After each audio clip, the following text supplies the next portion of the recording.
وَلْتَكُنْ مِنْكُمْ أُمَّةٌ يَدْعُونَ إِلَى الْخَيْرِ وَيَأْمُرُونَ بِالْمَعْرُوفِ وَيَنْهَوْنَ عَنِ الْمُنكَرِ وَأُولَئِكَ هُمُ الْمُفْلِحُونَ. Bagi seorang muslim, setiap detik hidupnya itu bernilai, emas. Karena memang Allah berikan kita terbatas sekali.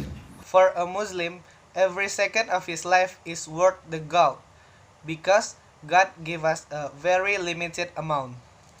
Aktivitas kita yang sering terulang teman-teman sekalian, kayak sekarang teman-teman lagi kumpul di kantor, nanti sebentar makan siang, kembali lagi kerja, sore pulang, menghadapi suka dukanya, macet, padat, malam nanti kumpul sama keluarga, besok pagi begitu lagi.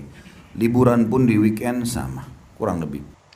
Our activities that are often repeated by friends, such as now, gather at the office, later for a while lunch, return to work again, afternoon home, face up and downs, traffic jams, crowds, and tonight we'll gather with family, tomorrow morning so again.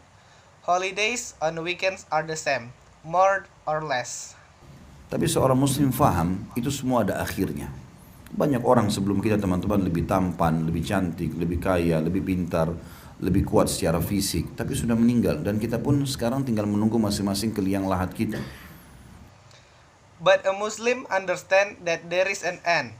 Many people before us friends are more handsome, more beautiful, richer, smarter, stronger physically, but are dead.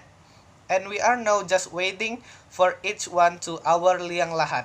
Jadi jangan sampai berbangga dengan kelebihan fisik atau jabatan sehingga lalai. Enggak, seorang muslim harus jeli. Makanya kata Nabi SAW, Al-mu'minu qayyisul fatin.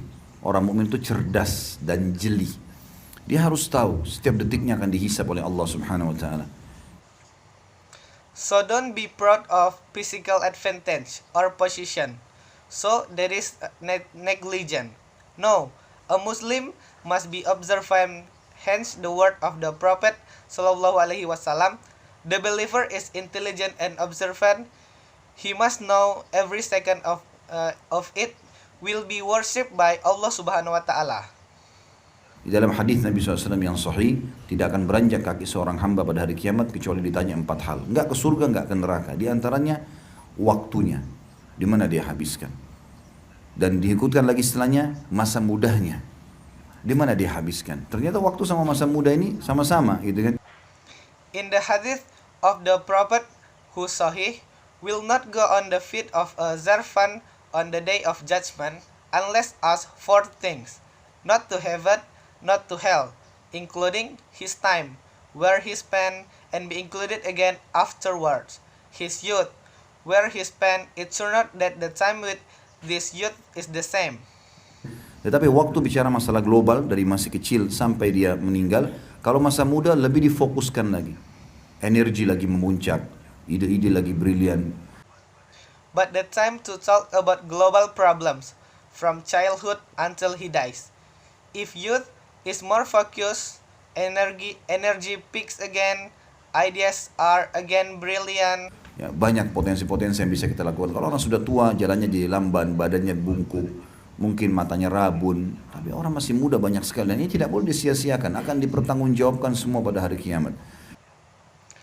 There is a potential that can still be done.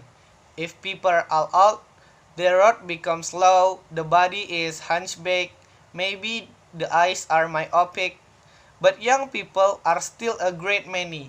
This should not be wise, will be accounted for all on the day of judgment. Dalam Al-Quran Allah SWT berfirman, A'udhu billahi minasyaitonir rajim, Am hasibtum annama khalaqnakum abathan wa annakum ilayna la turja'un. Apakah kalian mengira kami menciptakan kalian sia-sia dan tidak akan kembali kepada kami? Enggak ada hisab, enggak ada pertanyaan, enggak. Allah SWT berikan kepada kita potensi-potensi ini untuk mengejar apa yang dijanjikan di akhirat. In the Quran Allah Subhanahu wa taala said, do you think we create you in vain and will not return to us? No hisab, no question.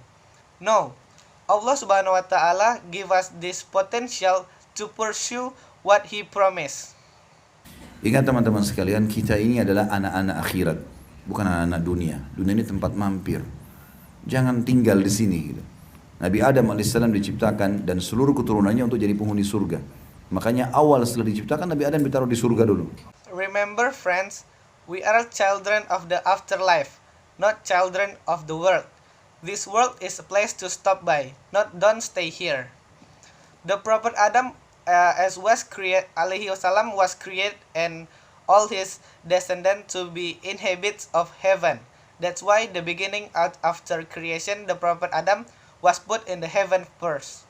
Jadi itu seperti itu, lalu diturunkan di muka bumi sebagai petugas saja, tugas menjadi pemimpin untuk seluruh makhluk di muka bumi ini, khalifah. Lalu akan kembali lagi ke sana. Orang yang cerdas dia kembali ke tempatnya. So it's like being sent down to the face of earth. Is an officer alone, being a leader for the creature up front of this earth, the caliph. Then he will come back there again. The intelligent man, he returned to his place.